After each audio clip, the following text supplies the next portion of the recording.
Good morning. It's Sunday, November 22nd, 2020. I'm Pastor John Powell from Parkview Presbyterian Church in Oak Park, Illinois. And I want to talk with you today about the first half of chapter 6 of Matthew's Gospel, the Sermon on the Mount. Matthew chapter 6 is about the devotions. In chapter 5, Jesus was talking about, first of all, the great blessings motivated by grace to the little people and then to the servant people. And then he had 7 commands in the second half of chapter 5, where he intensified and personalized and made the commands of God more interior. And he kept asserting his own authority, but I say to you. In chapter 6, Jesus talks about 3 devotions, but they are not on the list of the 10 commandments, interestingly enough. From a Jewish perspective, they're extra credit. They're more to fill in the gaps, to recognize that we can go beyond. And they have to do with the giving of alms or money for the needy, and then prayer, where he gives us what we know as the Lord's Prayer, but actually it's the disciples' prayer. The Lord's Prayer is John chapter 17, where he lifts up his heart to God alone in prayer. And then about fasting, the going without something in order to focus one's spiritual intensity or commitment or disciplines. But I'm going to focus mainly on that middle section here, the first half of chapter 6, on the issue of prayer.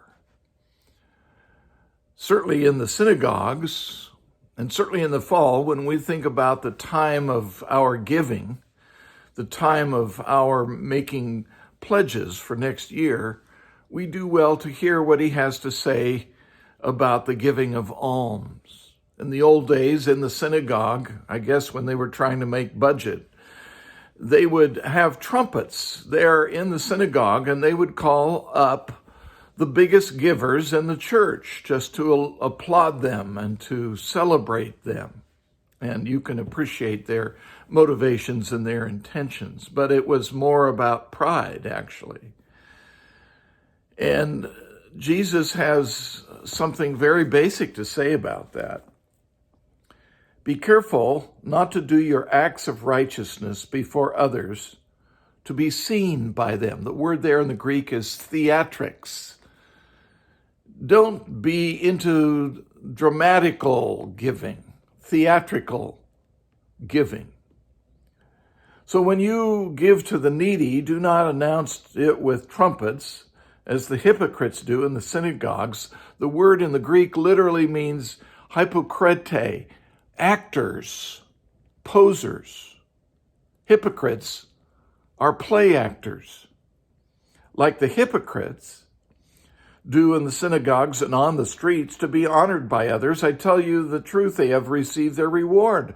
But when you give to the needy, do not let your left hand know what your right hand is doing, so that your giving may be in secret. And then your Father who sees what is done in secret will reward you. You ever been invited to a big fancy dinner where there is an auction and it is called charity? It's really an act in, I'll see if I can do better than you, and I'll get the biggest prize and the best prize and the most applause. It's the very opposite of Christian giving.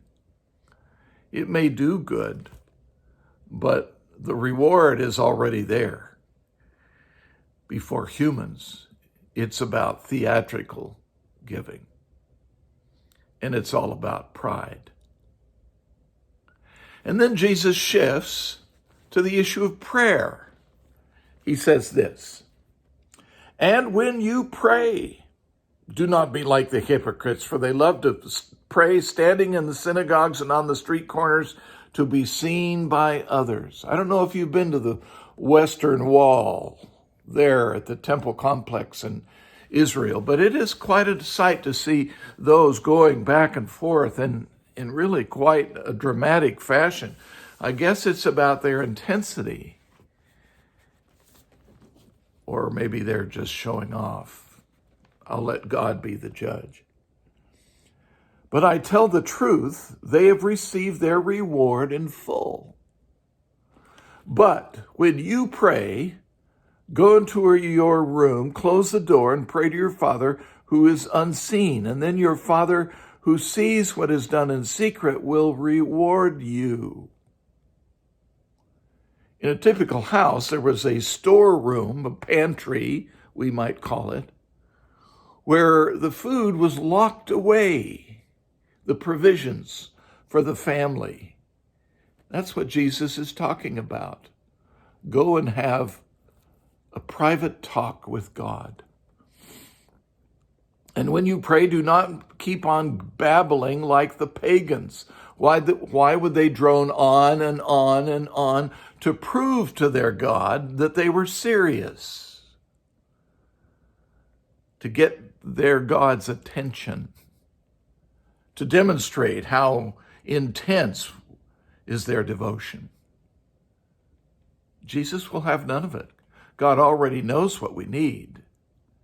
So he just says, for they think they will be heard for their many words. Do not be like them, for your Father knows what you need before you ask.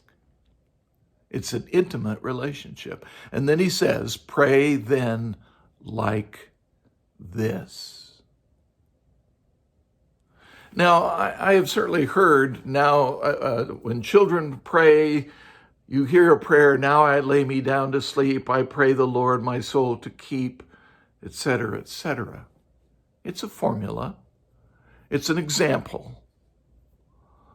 But here Jesus gives his disciples a sample of how to pray.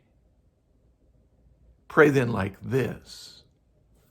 Our Father, who art in heaven. That is so unique to the Christian faith.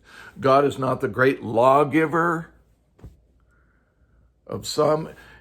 God is not the swirling wind where you put up a flag and let the wind keep making your prayer. Abba Father in the Bible is about daddy talk. It's sitting on the lap of God and opening your heart to the one who holds you in the palm of his hand. Our Father. Now, there are other places in the New Testament where Jesus says, my Father and your Father. But here he's letting us in to the lap of God, our Abba, Daddy, Father. Then there are three petitions toward God and three petitions for us. Hallowed be thy name is passive voice. It's not giving God a command, make your name holy. It's saying, may your name be hallowed, sacred, holy. Thy kingdom come. Thy will be done on earth, all of the earth, as it is in heaven. Our Father who art in heaven, hallowed be thy name. Thy kingdom come. Thy will be done on earth as it is in heaven. Make this world like heaven. And then he shifts, give us this day our daily bread. Lead us not into temptation, but deliver us from evil. For thine is the kingdom and the power and the glory forever. Basic, physical bread, daily bread. We trust God one day at a time. Give us this day our daily bread. And forgive our debts as we also forgive our debtors. And lead us daily bread, the past sins, and the future leadership that you give us. Present, past, and future. And it begins with God and it ends with the devil. And you'll see it's a secondary manuscript that adds, "For thine is the kingdom and the power and the glory forever," at the bottom of the page, which we Protestants pray. And so Jesus then reminds us that if we don't forgive, we're not forgiven. It is the forgiving who are forgiven. And it keeps our humility. Then he talks about our fasting, our spiritual fasting, not to impress others, but to come before God. Reminds me of the story at Lent, and some of us did not grow up with the seasons like Episcopalians or Catholics, the seasons of the church year, Lent in the spring and Advent in December. And as a pastor was preaching before Lent, an older woman came through the door and she said, "Pastor, I've decided that for Lent, I'm going to give up coming to church." You see, there is something corporate about our life together, and these are difficult days for us to share our life together because we're so distant out of concern for the pandemic. But there's also something about our intimacy with God, God the Father Almighty, maker of heaven and earth. And so as simple as, "Abba, Daddy, Father, hear our prayer, our life, our joys, our challenges."